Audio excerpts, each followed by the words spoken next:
Está entrando no ar Saúde Mental e Resiliência, ensinando você o cuidado que deves ter com sua saúde mental e psicológica, ajudando a se preparar e lutar pela vida. Com você, no ar, programa Saúde Mental e Resiliência, aqui na Boa Notícia FM. Boa noite, caros ouvintes da Rádio Boa Notícia FM. Boa noite, caros seguidores do canal Saúde Mental e Resiliência. Estamos de volta com a nossa programação aqui através das ondas da Rádio Boa Notícia FM. Hoje nós temos a alegria de ter aqui conosco a doutora Thalita Dantas, médica psiquiatra que atende aqui em Balsas, também nas regiões circunvizinhas. Temos também aqui a professora Nazaré de Souza, que trabalha no projeto Elo pela Vida com a doutora Thalita Dantas. Então, as nossas convidadas hoje vão estar falando desse projeto, da importância desse projeto para a saúde mental, esse cuidado todo especial que devemos ter com a vida. Aqui quem vos fala é Aires de Souza Santos, padre da Diocese de Balsas, e todas as terças e quintas-feiras estamos aqui na Rádio Boa Notícia FM, trazendo algumas informações dentro do cuidado pela vida. Então, vamos cuidar da vida, que é esse dom mais precioso que o Senhor nos deu, que o Senhor colocou à nossa disposição. Temos a responsabilidade de gerenciar bem, mas não só da nossa vida, mas também da vida das pessoas que nos cercam, das pessoas que nos envolvem, porque fazemos parte de uma família, fazemos parte de uma comunidade e de uma sociedade, de modo que a nossa felicidade depende não só do nosso bem-estar, mas também do bem-estar das pessoas com as quais nos envolvemos e temos relações. Então, o cuidado pela vida é um cuidado individual e também um cuidado coletivo. E hoje eu gostaria de saudar as pessoas que estão sintonizadas aí na zona rural da cidade de Balsas e das cidades circunvizinhas a Balsas, as pessoas que estão aí na zona urbana, em movimento, em seus lares, nos seus automóveis, se deslocando para o trabalho ou voltando do trabalho para o seu repouso. Então, nos sintamos todos irmanados na mesma fé, na mesma esperança. E antes de conversarmos com as nossas convidadas, vamos fazer a oração do dia, consagrando a Deus o nosso dia, a nossa vida. Senhor, meu bom amigo, meu pai e meu irmão, por mais esta jornada, a minha gratidão. É mais um novo dia que a meu encontro vem, protege todos quantos eu amo e quero bem, que eu saiba acolher, sorrindo e com paciência, aqueles que estiverem sob minha influência. Senhor, servir a meus irmãos tracei como ideal, eu quero prosseguir de fronte fraternal, e peço a tua bênção, agora em despedida, é teu, mas este dia é tua a minha vida. Confiemos a nossa vida ao Senhor, mas também ao cuidado das pessoas que, de uma certa forma, se prepararam para cuidar da vida, para que ela se desenvolva e floresça da melhor qualidade. Então, dentro desta preparação, nós temos aqui hoje uma professora gabaritada, a professora Nazaré, temos a doutora Thalita Dantas, que se preparou para cuidar da vida de forma diferente, mas todas elas convergentes. Boa noite, doutora Thalita. Eu gostaria que a senhora se apresentasse para os nossos convidados, diga aí quem você é, onde você trabalha, e fale um pouco da psiquiatria, que muita gente ainda não entende, não sabe direito, assim, não tem as informações necessárias.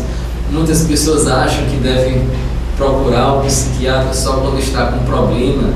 Então, a gente gostaria de saber se a pessoa pode procurar o psiquiatra no sentido de prevenção, no sentido de cuidado pela vida, quer dizer, está previsto no protocolo do psiquiatra esse tipo de atendimento, ou só, de fato, quando a pessoa tem um problema concreto?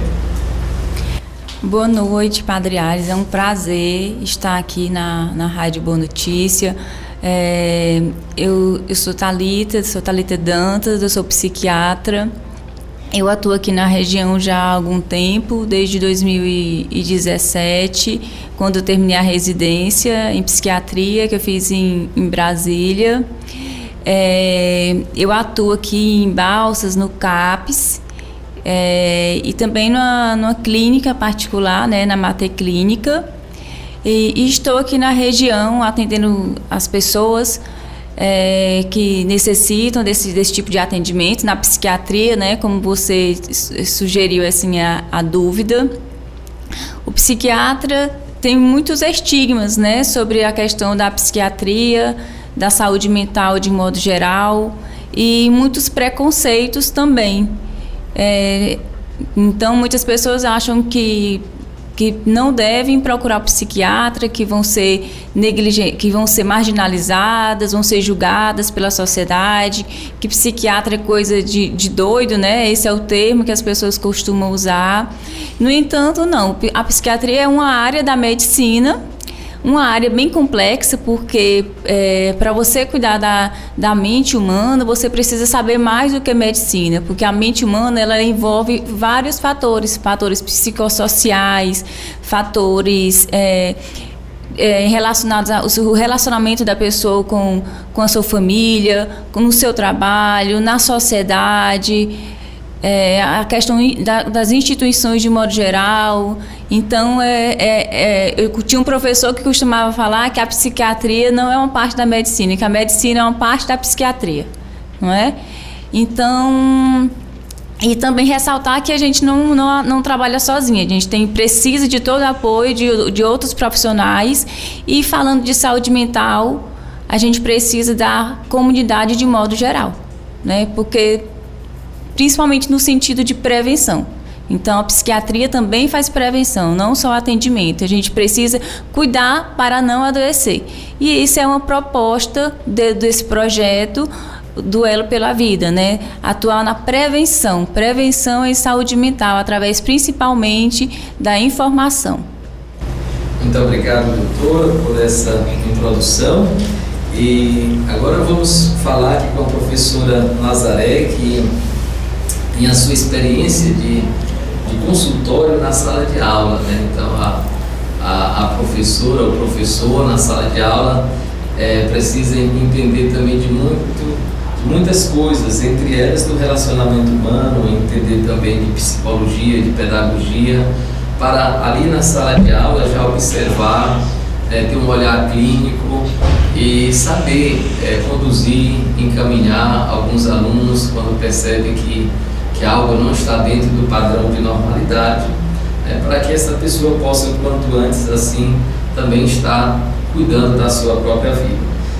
Boa noite, professora Nazaré, se apresente, diga aí um pouco da sua experiência e, se puder, já fazer uma introdução do projeto Duelo pela Vida, esse projeto bonito de prevenção, que trata de levar informações de prevenção e cuidado pela vida.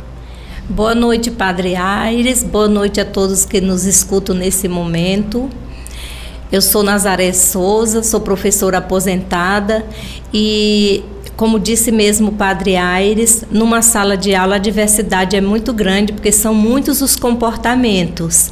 E esse olho clínico tem que ser feito mesmo assim com muito amor, com muito carinho e uma boa observação. E realmente hoje até nós já temos mais recurso, mas como bem no início, quando comecei a lecionar, não era bem assim.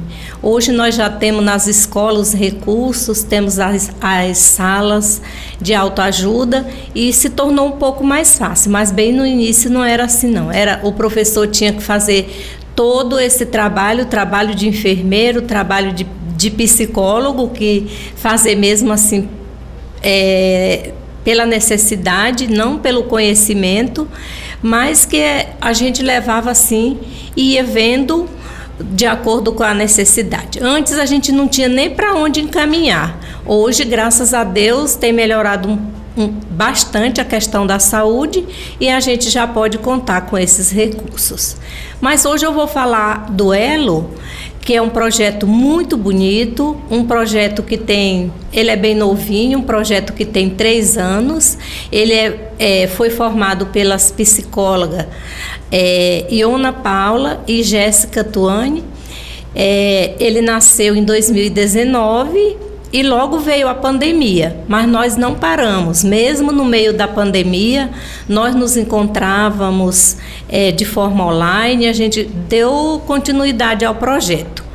O projeto, ele é um projeto de escuta, ele é um projeto de ajuda, é um projeto de prevenção ao suicídio. Por quê? Sabemos que o suicídio ele acontece não porque a pessoa quer morrer.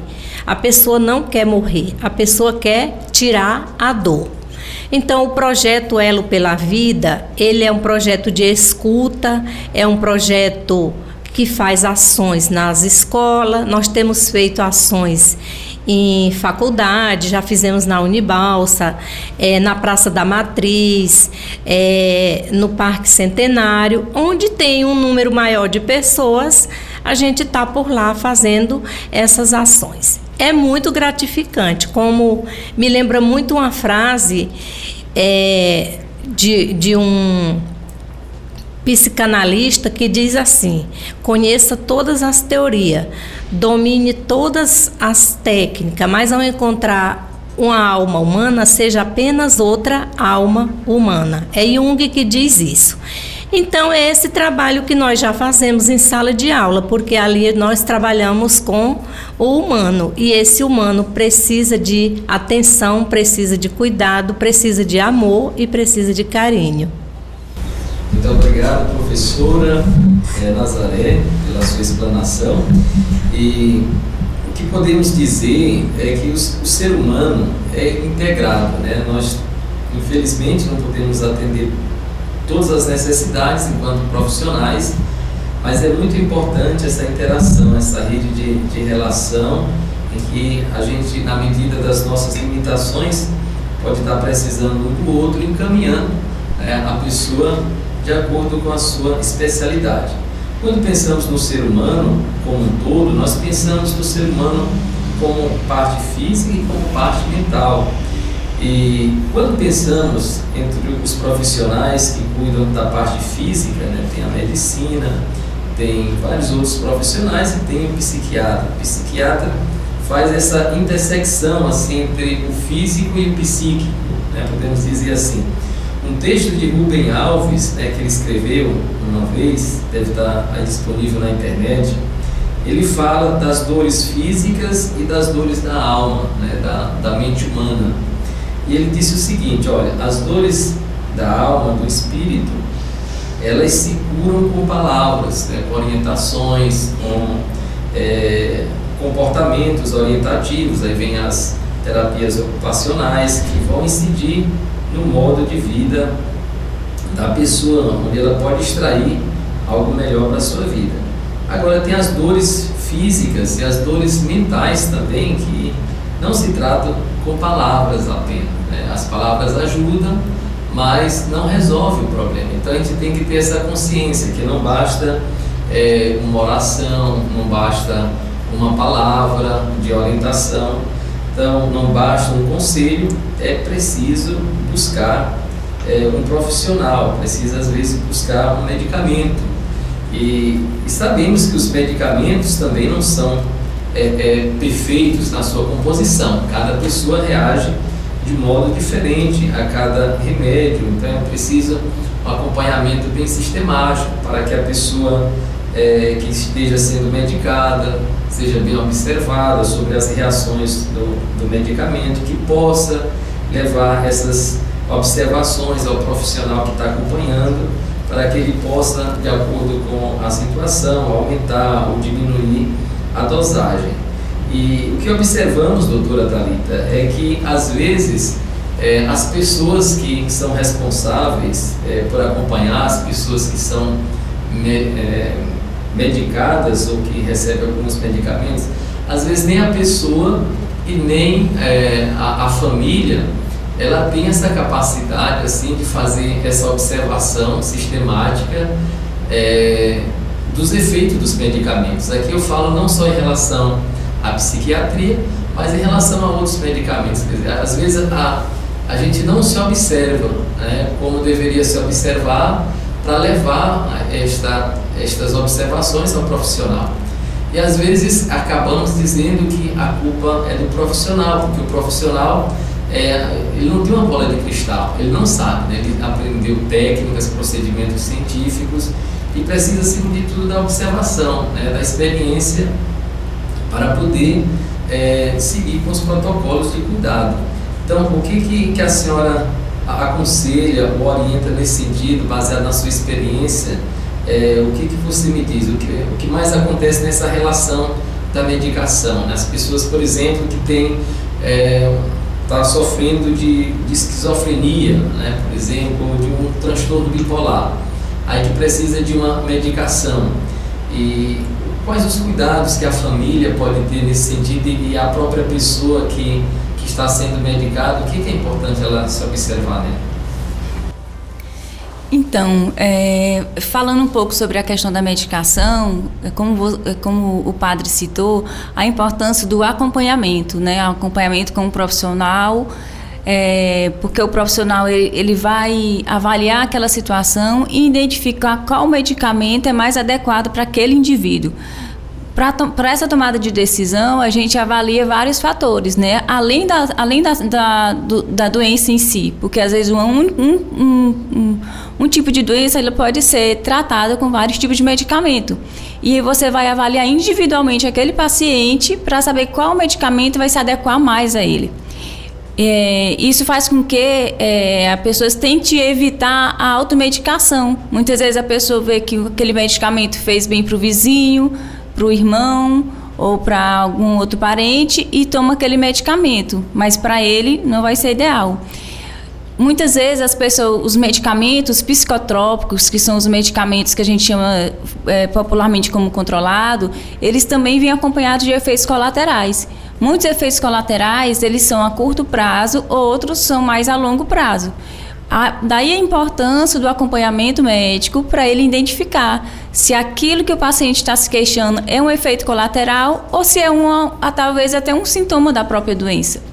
Às vezes a pessoa pensa que é um sintoma e é um efeito colateral. Então, um profissional habilitado ele vai saber identificar e conduzir a situação. Por isso que é importante o acompanhamento, né? A constância das consultas, você voltar lá, você ter um vínculo de poder conversar com o seu médico sobre o que você está sentindo. Daí o médico identificando, ele vai fazer o que é melhor para o paciente. Ele vai identificar, por exemplo, para esquizofrenia, transtorno bipolar que o padre citou, são problemas de saúde mental mais graves. Geralmente, por ser problemas graves, são doenças que acabam se cronificando, o paciente precisa de tomar um medicamento por longos períodos. No momento da crise inicial, precisa de uma quantidade, às vezes, maior de medicamentos que vão dar sono ou vão dar outros efeitos colaterais mais fortes. No entanto, com o decorrer da melhora, na manutenção, a tendência é que a gente possa, à medida do possível, diminuir essa medicação para que o paciente tenha qualidade de vida. Que o objetivo do tratamento sempre é proporcionar qualidade de vida para a pessoa. Muito obrigado, doutora Thalita. Na minha experiência, na área da saúde mental e também da minha experiência lá na Europa, em especial na Alemanha, onde fiquei 5 anos estudando lá, e a gente observa algumas diferenças no modo de tratar a saúde mental, né, e o cuidado pela vida. Tem um autor que ele se chama Aaron Antonovsky, ele foi médico, aí depois ele foi para Israel e lá ele desenvolveu uma teoria muito interessante que, a partir da teoria dele, eu acho que dá para a gente cuidar da saúde mental de uma forma bem interessante. Por exemplo, aqui nós temos a professora Nazaré, que também está dentro dessa visão que ele coloca. Ele coloca assim: partindo de um princípio de normalidade, todos nós temos aqui um conceito do que é normal. A pessoa que tem uma boa coerência emocional, que pensa, sente, age, ela olhando para si, ela tem condição de entender o que é normal para ela. E ele diz que esse conceito de normalidade varia de pessoa para pessoa, né? O normal de cada um é de cada um, não é um normal universal, mas tem um normal aceitável. E aí, ele diz o seguinte: se a pessoa não está atenta no cuidado dela mesma, nessas dimensões do pensar, do sentir e do agir, aí começam os problemas. Aí entra já na parte clínica, aparecem os sinais do problema, aparecem às vezes os sintomas, o problema chega ao nível crônico e o nível patológico. Então, é uma decreção do problema, né? O problema vai se agravando quando a pessoa não tem cuidado da própria vida. Então, é importante, aí ele diz o seguinte: o desafio é manter esse princípio de normalidade o máximo que a gente puder, essa sensação de bem-estar.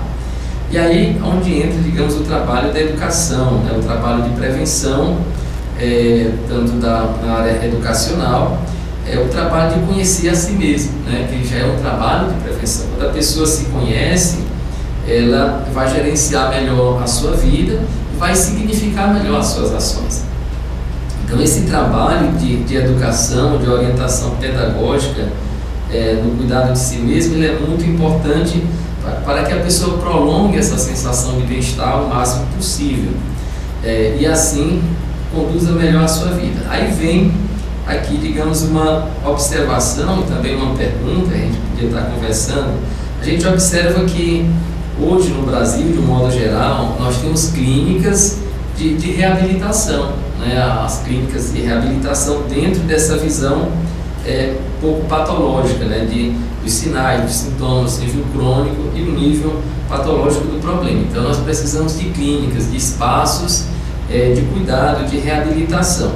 Essa é uma dimensão da saúde, mas tem essa outra parte, que é essa parte que vocês desenvolvem a partir do projeto Elo pela Vida, né, de palestras, de orientações, que é justamente esse trabalho de conhecer, de gerenciar, de significar a própria vida, para que a pessoa não venha precisar, digamos assim, ser internado numa clínica dessa. Aí vem, hoje nós temos, eu não tenho conhecimento, a senhora que é da área talvez pode estar nos informando, porque hoje na Europa existem muitas clínicas que não são clínicas de reabilitação, como nós temos aqui. Tem clínicas para manter o padrão de qualidade de vida. Por exemplo, no quadro, a pessoa está se sentindo bem, está tranquila, não está se sentindo doente, mas vai para uma clínica para justamente se fortalecer. Uma clínica que vai oferecer, por exemplo, massagens, vai oferecer sauna, vai oferecer várias atividades terapêuticas, justamente para a pessoa se potencializar, se empoderar, sentir melhor e voltar para enfrentar o estresse do dia a dia, né?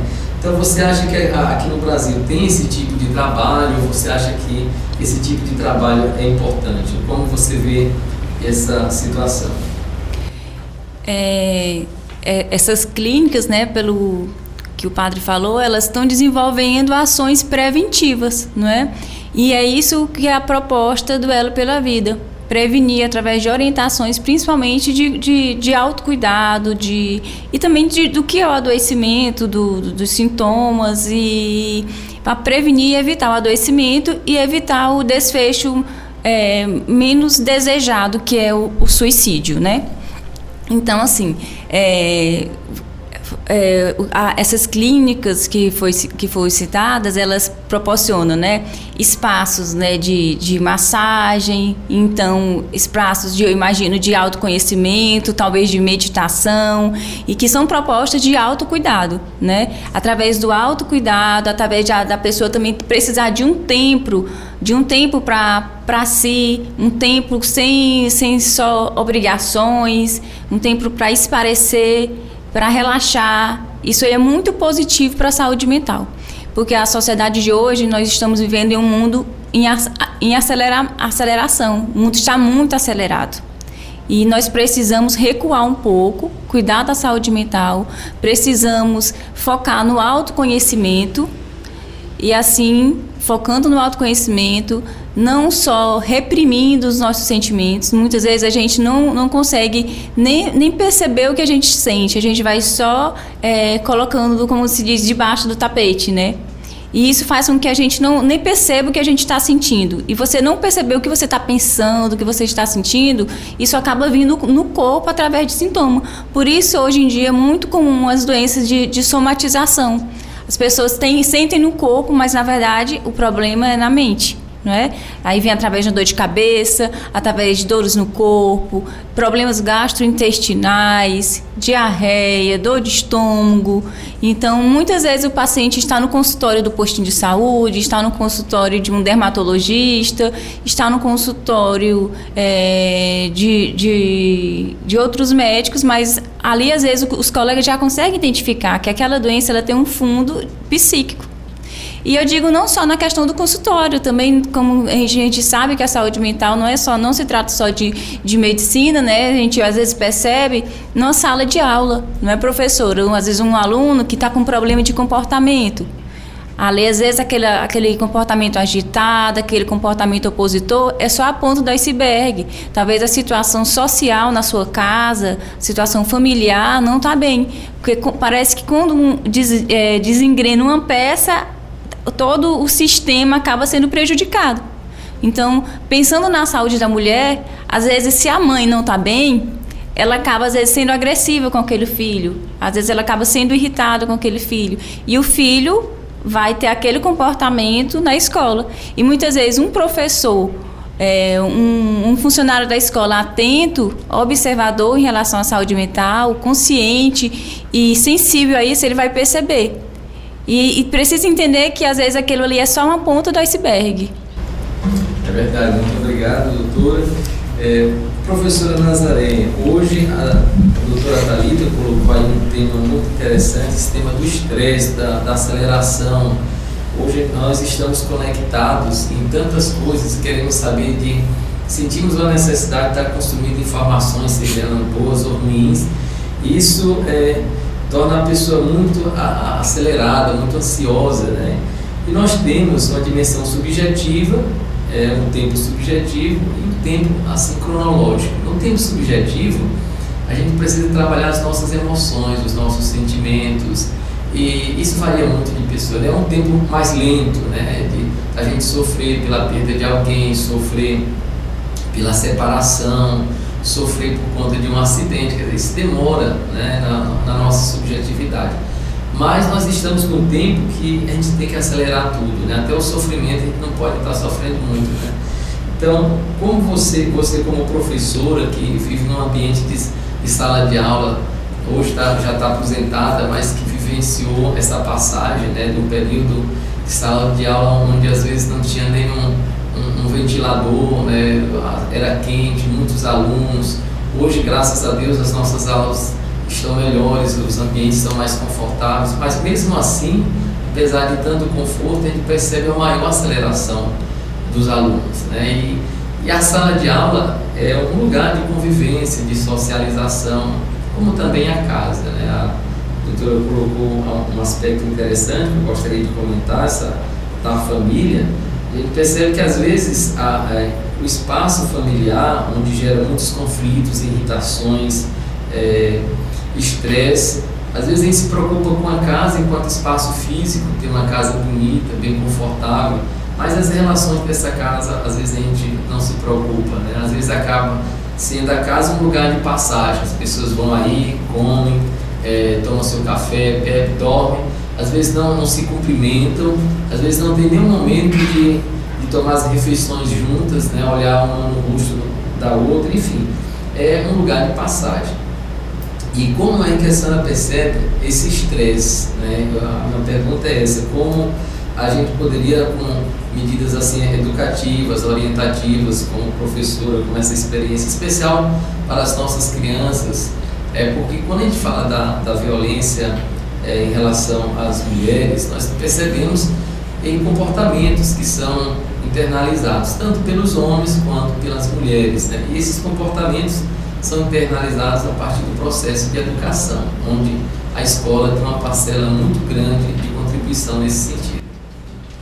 Então, escola e família, não pode haver dicotomia entre ambas. E Sócrates já dizia isso, que o maior desafio do ser humano é conhecer a si mesmo, né? Ele sempre dizia, é Sócrates, né? Conhece-te. Quando fazia qualquer pergunta, ele dizia que a melhor coisa é conhecer a si mesmo. Se conhece-te a ti mesmo. Se nós nos conhecermos, pararmos e analisarmos e nos conhecermos, nós já vamos ter uma boa base para os desafios do dia a dia, que não são poucos, nós sabemos disso. E como você mesmo citou aí, a casa é o lugar de passagem. Mas esse lugar de passagem, se ele for equilibrado, ele vai dar um equilíbrio muito bom e um sustentáculo muito grande, e a gente percebe a diferença na criança, na família que tem um equilíbrio. É notável, logo se percebe isso. Aquela criança que tem atenção, aquela criança que é ouvida, aquela criança que tem limite também, porque o limite não pode deixar de existir. Limite e disciplina é a base fundamental para se viver bem na sociedade, e isso vai gerar o equilíbrio, porque estresse nós vamos ter em todos os lugares onde tivermos, porque o trânsito, o tempo já nos impõe isso. E se nós tivermos esse equilíbrio, nós vamos saber lidar com as demais situações. Muito obrigado, professora.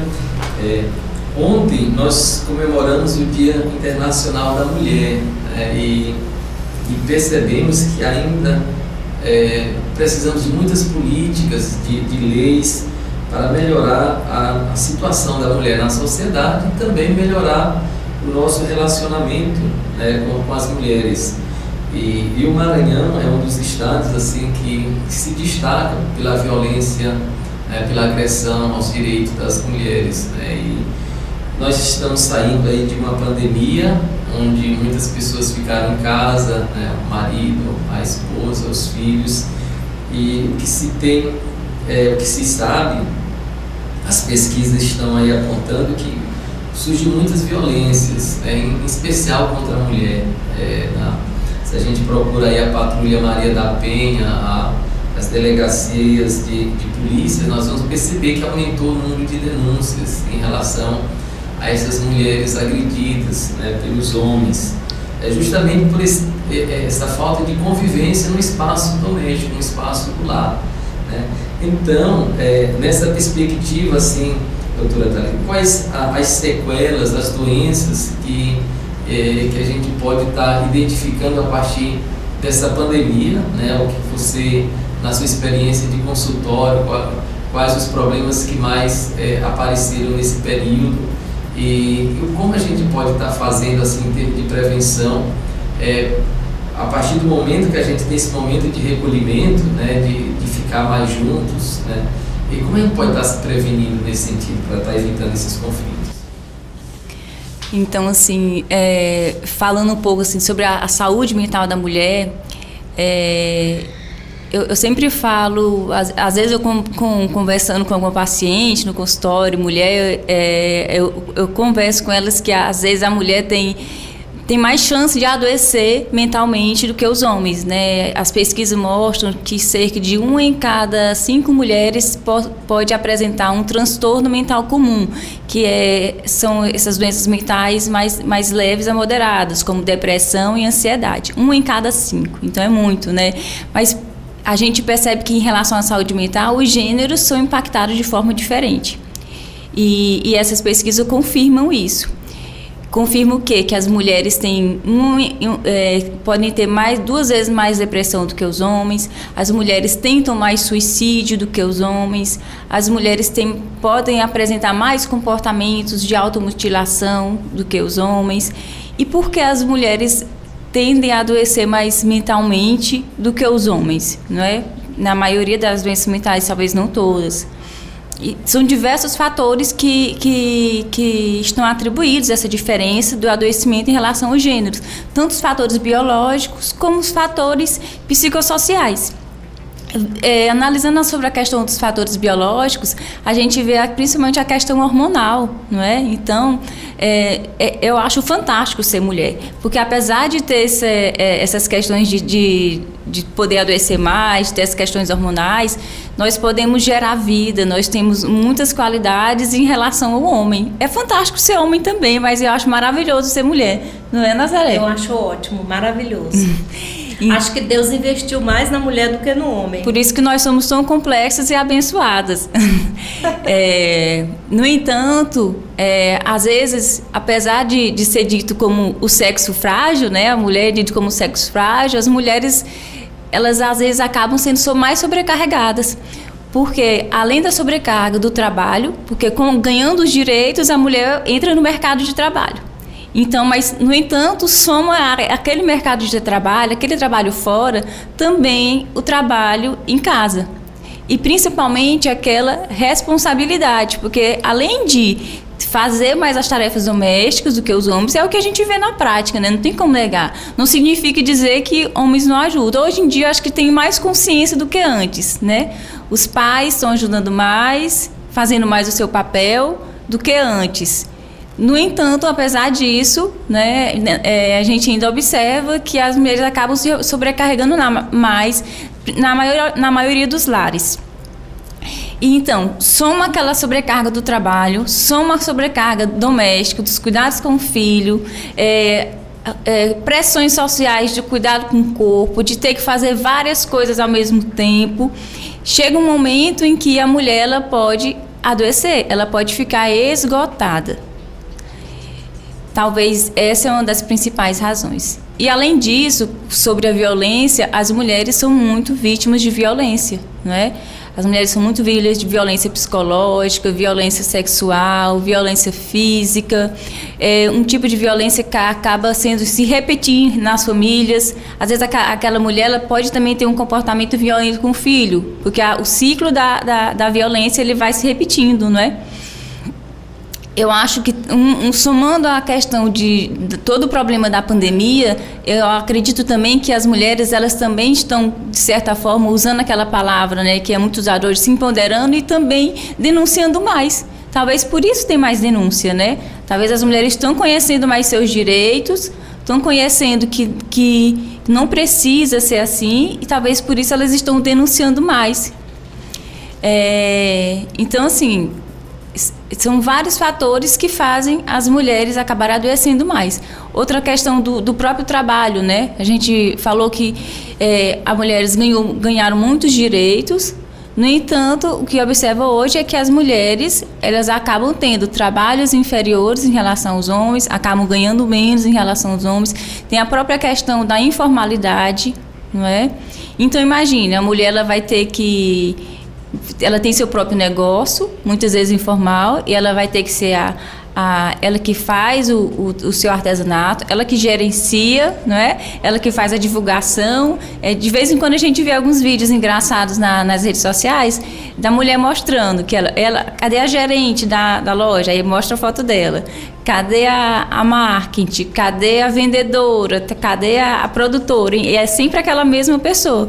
Então, e além daquilo, ela também é a dona da casa dela, cuida dos filhos. Imagine como fica muitas vezes a cabeça, né? Sobrecarregada. Então, a gente tem que ficar atento a isso, não tentar evitar ao máximo. Eu sei que existem diversas situações, a própria insegurança financeira, que muitas vezes essas pessoas fazem isso, acabam se sobrecarregando, trabalhando mais, porque realmente precisam, não é? Precisam da parte financeira. No entanto, na medida do possível, a gente tem que parar para observar, analisar se aquela situação não vai ser adoecedora e ver o que a gente pode fazer para melhorar a saúde mental e prevenir doença. E a gente vai conversando um pouco mais sobre isso e falando quais são as ações que podem ser feitas, né? Muito obrigado. De fato, a gente percebe que o homem ele precisa ser educado nesse convívio em relação com a mulher. E a gente tem pouca informação sobre isso. Às vezes a gente tem a convivência familiar de casa, mas ela não é a base assim para às vezes com uma convivência saudável, porque às vezes dentro da própria casa a pessoa não tem uma boa experiência, né? Às vezes tem uma experiência de violência, de agressão, e fica muito difícil a pessoa não reproduzir isso posteriormente. E às vezes chegam algumas pessoas, alguns homens, de modo especial, em relação às mulheres, assim, padre, eu estou com uns problemas, olha, você acredita que você vê a maldade, né? Tem gente assim, padre, já sei o dia da menstruação da minha mulher, né? E fico calculando o dia, viajo, né? Uns vão para a fazenda, vão fazer outras coisas. Aí eu chego ali na véspera da menstruação dela, só para me ficar com raiva dela e brigar com ela para eu poder sair, né? Então, aí esse é um dos aspectos, né? Que outros dizem assim, eu estou com dificuldade de abraçar, de tocar a minha mulher porque ela tá grávida, está com a barriga grande, tá não sei o que, sabe? Então, a gente percebe que o homem, ele também tem que passar por essas fases, por esses ciclos mentalmente que a mulher passa, né? Então, a mulher todo mês tem o seu ciclo menstrual, né? Então, é importante que o homem tenha consciência disso e procure estar entendendo o psicológico da sua companheira, né? As reações, porque aí muitas mulheres choram, muitas mulheres ficam irritadas, depende de cada um. Então, às vezes até pode ser confundido isso aí com algum problema mental ou psiquiátrico, às vezes, porque cada pessoa tem as suas reações. Mas sobre isso você deve entender melhor do que eu. Então, nesse sentido, em relação ao ciclo menstrual da mulher e a relação com o companheiro, né? Nesse sentido. Né? Então, assim, na verdade, existe uma doença mesmo, um transtorno disfórico pré-menstrual. Não significa que toda mulher no período pré-menstrual fica mais irritada, mais sensível. Acho que isso já é uma variação que talvez, dependendo da intensidade, está dentro da normalidade. No entanto, se for muito intenso, causar prejuízo funcional, causar muito sofrimento, a gente pode avaliar a possibilidade desse diagnóstico de transtorno disfórico pré-menstrual. E é uma condição, né, essa questão hormonal, a mulher ela fica mais sensível, mais irritada, às vezes com sintomas depressivos, e existe tratamento, às vezes uma medicação pode ajudar, muitas mulheres precisam de um antidepressivo, outros usam de um anticoncepcional de forma mais contínua, mas existe ações que possam ser feitas para ajudar. No entanto, a sensibilidade de quem convive com essa pessoa é fundamental. Então, às vezes, a gente, na convivência, no relacionamento, seja entre esposo e mulher, seja entre mãe e filho, às vezes a gente faz brincadeiras, a gente faz coisas que irritam a pessoa.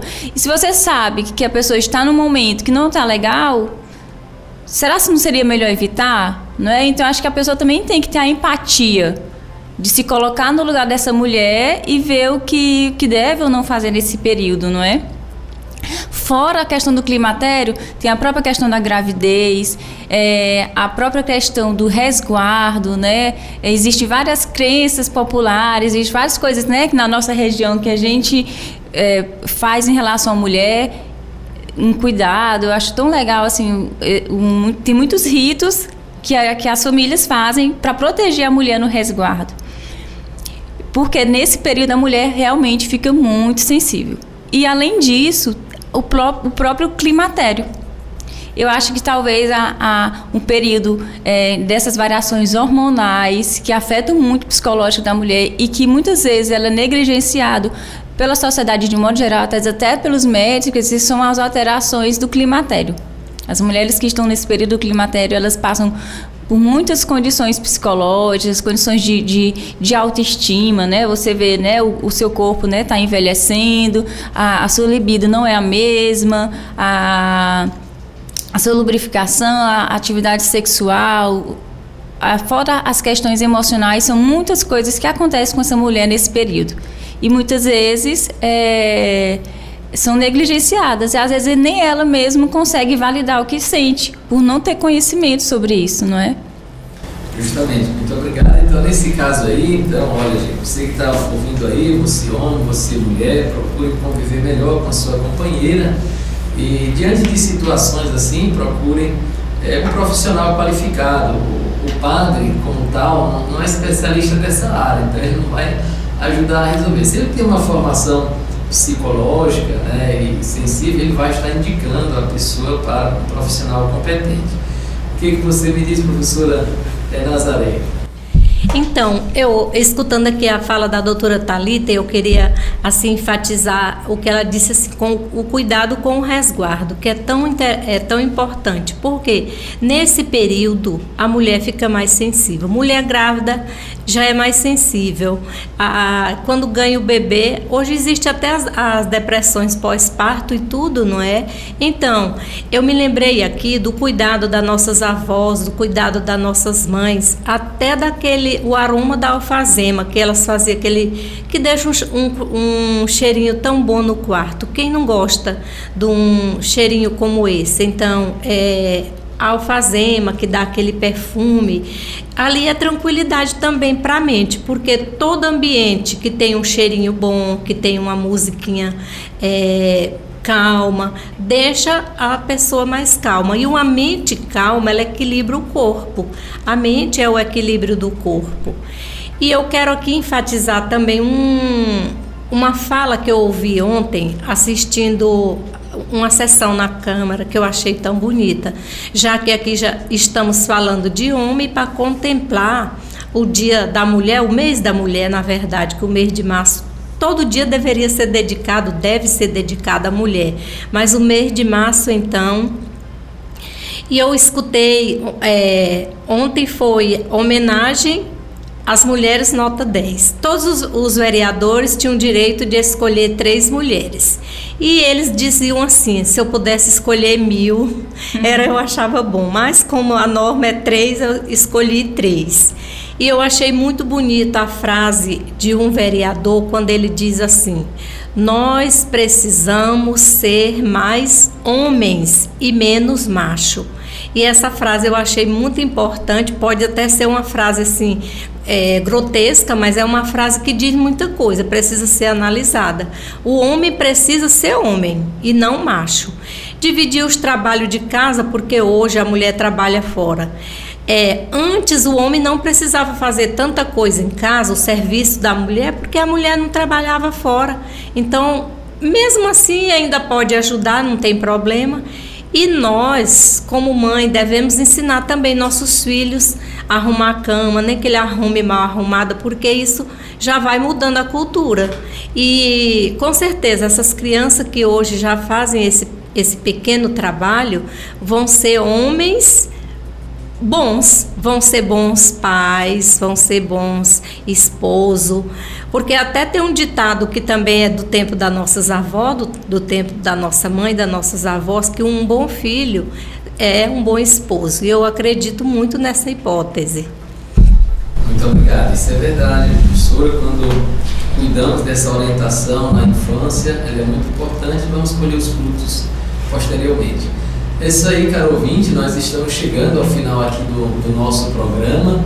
Quero agradecer a doutora Thalita Dantas, a professora Nazaré Souza, e quero deixar aberto aqui o espaço, né, para sempre trazer novidades. A gente pode estar nos encontrando aqui, partilhando, porque esse diálogo educativo, formativo é muito importante para a formação de opinião e também para a prevenção. E a Rádio Boa Notícia, esse espaço que faz com que a gente chegue no lar de muitas famílias, né? Muitas pessoas que estão agora na zona rural, nas cidades, aí nos ouvindo. Isso é muito bom, a gente está incidindo na consciência das pessoas e ajudando assim a criar uma cultura em prol pela vida. Então, se vocês têm alguma palavra final de agradecimento, diga aí aos nossos ouvintes, e assim encerramos a nossa programação e fica o convite para uma próxima oportunidade. Eu queria falar só algumas coisas que eu considero importantes como prevenção e de autocuidado, né? Em primeiro lugar, é ter autocompaixão. A gente precisa cuidar da gente e tolerar nossas falhas, como a gente cuidar da gente como a gente cuida de um amigo. Às vezes a mulher, o homem, né? Nós somos mais tolerantes e cuidamos mais do outro do que da gente mesmo, né? Então, pensar nessa palavra de autocompaixão, né? Então, assim, eu acho que a gente precisa falar sobre os nossos sentimentos, né? Ficar guardando tudo pra gente. Então, se você tem, às vezes acaba adoecendo. A gente precisa se manter mais ativo, não evitar que abusar de bebida alcoólica, abusar de drogas. Muitas vezes a gente acaba fugindo de questões sentimentais, tenta isolar isso, anular com o uso de álcool e drogas, só que você só vai conseguir mais um problema. Nós precisamos fazer pausas, né? Precisamos de um momento de descanso, precisamos fazer coisas que agradam, às vezes assistir um filme, fazer uma caminhada, se exercitar, amar a si mesmo. Então, assim, às vezes é difícil para algumas pessoas, né, amar a si mesmo, mas só de você tentar, pelo menos, não se comparar com os outros, se conhecer, você já, de certa forma, já está fazendo uma ação de se amar, não é? Conversar com amigos e familiares, a gente tem que tentar ao máximo ter uma vida social. Principalmente em casa, né? Como a professora Nazária falou, ações simples, né? Se você vê sua mãe... Isso que eu falei foi da mulher fazer para ela mesma, mas tem coisas também que um familiar pode fazer. Se você ajudar sua mãe a lavar a louça, se você ajudar sua mãe a preparar uma comida, se vocês comerem juntos na mesa, são coisas simples que vai desafogar um pouco do trabalho da outra e também vai ser uma convivência social, uma convivência familiar que vai ser positiva. Eu não quero que todas essas coisas, assim, essas dicas, entre aspas, que eu dei, que sejam, vamos dizer assim, mais tarefas para mim. Não são obrigações, mas são coisas que a gente pode pensar e ver se consegue encaixar, que pode ajudar um pouco na saúde mental e na vida de modo geral. Queria agradecer a oportunidade, dizer que nós do ELO estamos disponíveis, caso alguém precise, né, para palestras, ações de promoção de saúde mental. Muito obrigada. Então fiquem todos com Deus. Professora Nazaré, a senhora quer dizer alguma coisa? Quero agradecer também pela oportunidade, dizer assim que participar do ELO para mim é uma dádiva, porque é muito bom. Nós começamos com um pequeno grupo e agora nós fomos agraciados, já estamos ampliando o nosso grupo, agora com a adesão de mais alguns, como a doutora Thalita e um bom grupo de alunos do curso de Psicologia da Unibalsas que veio somar conosco. E assim nós estamos conseguindo fazer mais ações. Quando precisarem, nos procure. Nós não temos um espaço nosso. Nossos espaços são sempre cedidos por pessoas de boa vontade. Nós começamos na escola no CEAP e hoje nós estamos fazendo nossas reuniões no Espaço Vida, que é a clínica da Jéssica, que fica ali no Cajueiro. E as nossas ações, elas são feitas assim, em praça pública, nas escolas, e nós temos voluntários, então muitas pessoas que estão somando conosco, que nos ajudam, e assim o nosso grupo vai se ampliando, porque a escuta ela é muito importante. Nós temos a técnica do abraço, porque hoje a grande dificuldade se chama o fator tempo, mas o dia tem 24 horas e a gente pode tirar um tempinho para dar atenção para o outro, escutar o outro, olhar no olho do outro, porque isso é muito importante, porque a depressão ela é uma ferida na alma. Eu sempre costumo dizer que uma ferida no corpo, você olha e vê o tamanho, a espessura e a gravidade. Agora, a ferida na alma não é possível enxergar a olho nu, assim. É preciso de um cuidado e um olho clínico para poder ser observada, para poder ser vista. Obrigada e boa noite. Boa noite, caros ouvintes, e até o nosso próximo encontro, com a graça de